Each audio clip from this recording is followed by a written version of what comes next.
Assalamualaikum warahmatullahi wabarakatuh. Perkenalkan, nama saya Aldi Raji Mutakin dari jurusan Komunikasi Penyiaran Islam dengan NIM 124402016. Saya akan menjelaskan soal dari ulangan tengah semester dari Ibu Umi Halwati dengan format menjawab pertanyaan yang telah dikirimkan sebelumnya lewat PPT.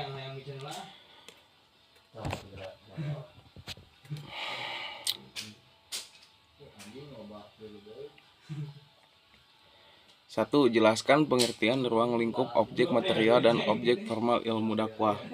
Jelaskan pula pengertian dai secara umum dan dai secara khusus. Kata dakwah berasal dari kata da'a, yad'u, yang berarti mengajak, menyeru, memanggil. Nah, kata ini secara etimologi berasal dari kata al-nida yang berarti memanggil. Menurut istilah terminologi, mengajak manusia kepada kebaikan dan petunjuk Allah Subhanahu wa taala, menyeru kepada kebiasaan yang baik dan melarang dari kebiasaan yang tidak baik atau buruk. Supaya dengan ini bermanfaat supaya kita meraih keuntungan dunia dan akhirat. Kata dakwah yang mengajak kepada kebaikan antara lain disebutkan dalam Quran surat Al-Baqarah ayat 21 yang berbunyi, A'udzubillahi minasyaitonirrajim, Bismillahirrahmanirrahim. Allahu yad'u ilal jannati wal maghfirati biidnih wa yubayyinu ayatihi linnasi la'allahum yatadzakkarun. Transformasi pesan Islam kepada orang lain dengan cara mengajak atau menginformasikan, memotivasi agar mad'u senantiasa sesuai dengan petunjuk Al-Quran dan hadis. Dakwah bukan aktivitas memprovokasi atau menghujat, tetapi dakwah itu lebih ke mengajak kaum muslimin dengan kebaikan atas nama Islam. Berikut adalah ruang lingkup dakwah. Dakwah mengandung 3 unsur pokok. Yang pertama adalah al-taujih, yaitu memberikan tuntunan dan pedoman serta jalan hidup mana yang harus dijalani oleh manusia dan jalan mana yang harus dihindari oleh manusia. Jadi dapat membedakan jalan mana yang harus ditegani dan jalan mana yang harus dijauhi.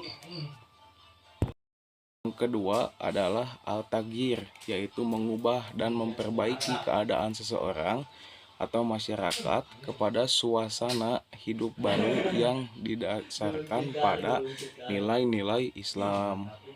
Nah, itu yang kedua. Yang ketiga adalah al-roja, yaitu memberikan penghargaan atau pengharapan akan sesuatu nilai agama yang disampaikan. Dakwah ini harus mampu menunjukkan nilai apa yang terkandung di dalam suatu perintah agama sehingga dirasakan sebagai kebutuhan pokok dalam kehidupan masyarakat. Nah, itu yang ketiga. Yang pertanyaan selanjutnya adalah objek material ilmu dakwah. Objek material ilmu dakwah adalah ajaran pokok agama Islam, Al-Quran dan Al-Sunnah, serta menginvestasikan dalam semua aspek kehidupan umat Islam dalam sejarah Islam. Manusia, Islam, Allah, dan lingkungan dunia atau alam mencakup dalam objek formal dakwah. Objek formal ilmu dakwah meliputi, nah ini yang pertanyaan yang selanjutnya, objek formal, prinsip dasar dakwah, nilai-nilai fundamental yang mengatur aktivitas dakwah. Yang pertama adalah strategi operasional, langkah-langkah spesifik yang diambil dalam implementasi dakwah. Yang kedua adalah model. Model ini mencakup pembelajaran, desain kurikulum, dan program pendidikan yang fokus pada dakwah. Yang ketiga ada instrumentasi, mencakup evaluasi alat-alat untuk mengevaluasi keberhasilan program dakwah. Dai secara umum berdefinisi dai adalah setiap orang yang melakukan dakwah, yaitu menyampaikan ajaran Islam kepada orang lain. Kewajiban berdakwah ini wajib dilakukan oleh setiap muslim, baik laki-laki maupun perempuan, balik atau berakal. Dai secara khusus, definisi dai secara khusus adalah individu yang memiliki keahlian dan kompetisi tertentu dalam bidang dakwah. Mereka biasanya terlatih formal maupun informal untuk pesan agama secara aktif dan profesional. Nomor 2, dalam metodologi keilmuan dakwah ada 3 manhaj, yaitu manhaj istinbat, istiqbas, dan istiqro. Jelaskan dan beri contoh. Yang pertama adalah manhaj istinbat, dakwah yang merujuk pada Al-Quran dan Al-Sunnah. Manhaj istiqbat, meminjam atau meminta bantuan dari ilmu-ilmu sosial. Manhaj istiqro, dakwah dengan penelitian, baik penelitian referensi, pustaka maupun lapangan. Istinbat adalah proses penalaran dalam memahami apa itu dakwah dengan merujuk, mengacu, dan menurunkan dari Al-Quran dan As-Sunnah. Produk istinbat adalah berupa teori. Contohnya, misalkan dalam situasi di mana tidak ada nas yang tegas atau hukum suatu masalah, maka para ulama menggunakan istinbat untuk mengeluarkan hukum tersebut. Contoh klasik adalah soal hukum membunuh musyrik dalam perang. Meskipun tidak ada nas yang tegas, para ulama menggunakan istinbat dengan cara mengacu pada prinsip-prinsip yang ada dalam Al-Quran dan hadis untuk menetapkan hukum tersebut. Yang iktibas adalah proses penalaran dalam memahami apa itu dakwah dalam merujuk dan mengacu dan menurunkan dari Al-Quran dan Sunnah dengan meminjam dan menggunakan teori sosial atau penjelasan perilaku manusia seperti sosiologi, antropologi, psikologi, komunikasi, sejarah politik, ekonomi, dan lain-lain. Contohnya, misalkan dalam situasi di mana ada ayat Al-Quran dengan tegas dan larangan zina, maka para ulama tidak perlu lagi menggunakan istinbat untuk menetapkan hukum tersebut. Ayat tersebut sendiri sudah cukup kuat sebagai landasan hukum. Berikutnya adalah istiqro, adalah proses penalaran tentang apa itu dakwah Islam dalam tataran empirik melalui kegiatan penelitian mengacu grand teori dari produk istinbat. Contohnya, misalkan dalam situasi di mana teknologi digital mulai berkembang pesat, timbullah tentang privasi data online. Para dai dapat menggunakan istiqro untuk menafsirkan hadis-hadis yang relevan tentang perlindungan hak-hak individu dan mengadaptasikannya ke dalam konteks digital saat ini. Misalnya, mereka dapat merujuk pada hadis Nabi Muhammad SAW tentang perlindungan privasi dan menggunakannya sebagai acuan untuk menetapkan hukum tentang proteksi data online. Soal nomor 3, jelaskan dengan rinci ragam kegiatan dakwah. Yang pertama adalah dakwah bil al-lisan, bil al-sani qaul, dan bil hal. Tablik, penyebaran pesan Islam. Menurut bahasa menyampaikan. Tablik itu menurut bahasa menyampaikan. Menurut istilah, bentuk dakwah yang dilakukan dengan menyebarkan ajaran Islam melalui media. Objek dakwah yang menjadi sasaran bersifat massal, seremonial, dan kolosal. Subjek dakwah ini disebut mubalig atau dai. Objeknya disebut mubalig, mad'u, khutbah tausiah, contohnya seperti khutbah tausiah, ceramah, dan kultum. Tablik menggunakan media, contohnya. Dakwah yang kedua, dakwah bil al-kitabah, dakwah bil al-qalam, dakwah melalui tulisan. Contohnya irsyad, konseling, dan bimbingan Islam. Menurut bahasa artinya petunjuk, konseling, atau membimbing manusia ke jalan yang benar. Menulis adalah ajaran yang menyampaikan Islam melalui kegiatan penyuluhan, bimbingan, atau psikoterapi kepada individu atau ke kelompok kecil. Dakwah irsyad bersifat berkelanjutan dan intensif. Contohnya humas, hubungan masyarakat. Secara harfiah, humas berarti hubungan dengan publik atau masyarakat. Secara istilah, bagian lembaga pemerintah atau swasta yang melakukan kegiatan mencari dukungan publik bagi usaha-usahanya. Humas adalah usaha persuasi, dengan humas berusaha untuk memprovokasi ide, meyakinkan audien, mengakui presentasi, dan mendukung sebuah posisi. Contohnya, public relation adalah proses komunikasi strategis yang membangun hubungan saling menguntungkan antara organisasi dan publik. Yang ketiga, dakwah bil al-hal, yakni dengan seperti contohnya tadbir, lembaga pemberdayaan masyarakat. Nah, dengan itu kita bisa melakukan dakwah bil hal. Selanjutnya ada tatwir atau tamkin, pemberdayaan ekonomi umat. Menurut bahasa, tatwir atau tamkin artinya pengembangan.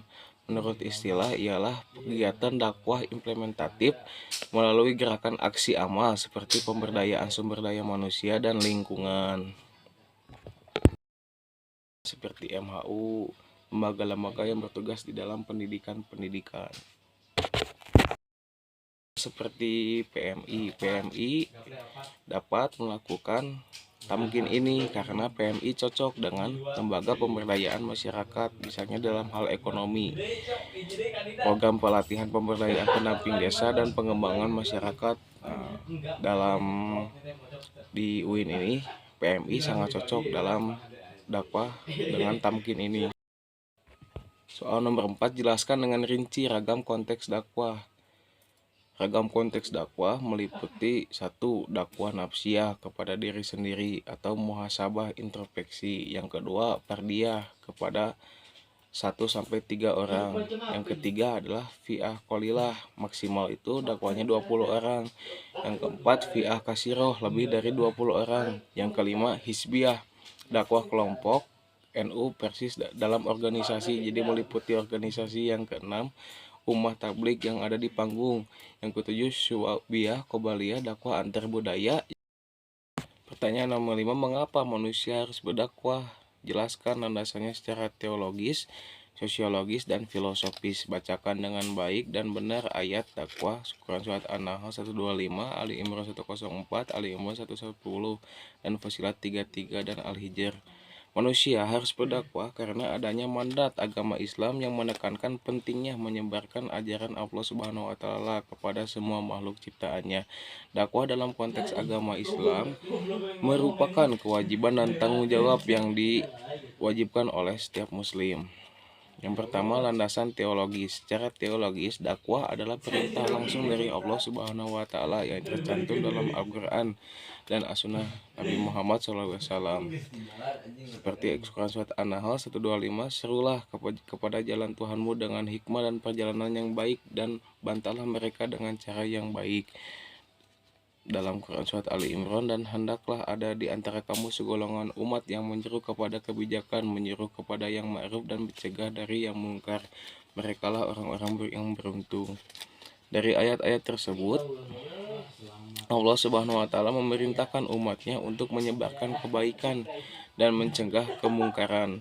Dakwah juga menjadi sarana untuk menyampaikan risalah Islam kepada umat manusia agar mereka mengenal ajaran yang benar serta kembali kepada jalan Allah Subhanahu wa taala.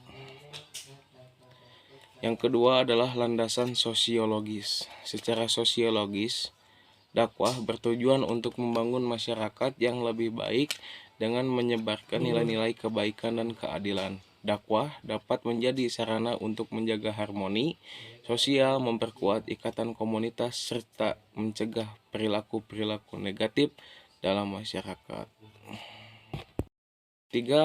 Yang ketiga adalah landasan filosofis. Secara filosofis, dakwah adalah ekspresi tanggung jawab moral setiap muslim. Dalam pandangan Islam, kehidupan di dunia ini adalah persinggahan sementara dan manusia diciptakan dengan tujuan untuk beribadah kepada Allah. Saya akan membacakan Quran Surat An-Nahl 125 yang berbunyi, A'udzubillahi minasyaitonirrajim. Bismillahirrahmanirrahim. Ud'u ila sabili rabbika bil hikmati wal mau'izatil hasanati wajadilhum billati hiya ahsan. Inna rabbaka huwa a'lamu biman dhalla an sabilihi wa huwa a'lamu bil muhtadin. Selanjutnya Quran Surat Al-Imran ayat 104. Bismillahirrahmanirrahim. Waltakun minkum ummatun yad'una ilal khairi wa ya'muruna bil ma'rufi wa yanhauna 'anil munkar wa ulaika humul muflihun. Bismillahirrahmanirrahim. Ali Imran 110. Kuntum khairan ummatin uhrijat linnasi ta'muruna bil ma'rufi wa tanhauna 'anil munkar wa tu'minuna billahi walau amana ahlul kitab lakana khairan lahum minhumul mu'minuna wa aktsyaruhumul fasikun. Selanjutnya Fusilat ayat 33. Bismillahirrahmanirrahim. Wa man ahsanu qawlan mimman da'a ila Allahi wa amila sholihan wa qala innani minal muslimin. Berikutnya Al-Baqarah ayat 221. Bismillahirrahmanirrahim. Wala tankihu musyrikati hatta yu'min wala ammatun mu'minatun khairum min musyrikati walau a'jabatkum wala tunkihul musyrikina hatta yu'minu wala abdun mu'minun khairun min musyrikin walau a'jabakum ulaika yad'una ilan nar wallahu yad'u ilal jannati wal maghfirati bi'idnih wa yubayyinu ayatihi linnasi la'allahum yatadzakkarun. Selanjutnya Quran surat Al-Hijr ayat 94. Bismillahirrahmanirrahim. Fasda' bima tu'maru wa a'rid 'anil musyrikin. Shadaqallahul azim. Sekian dari saya. Kurang lebihnya mohon maaf.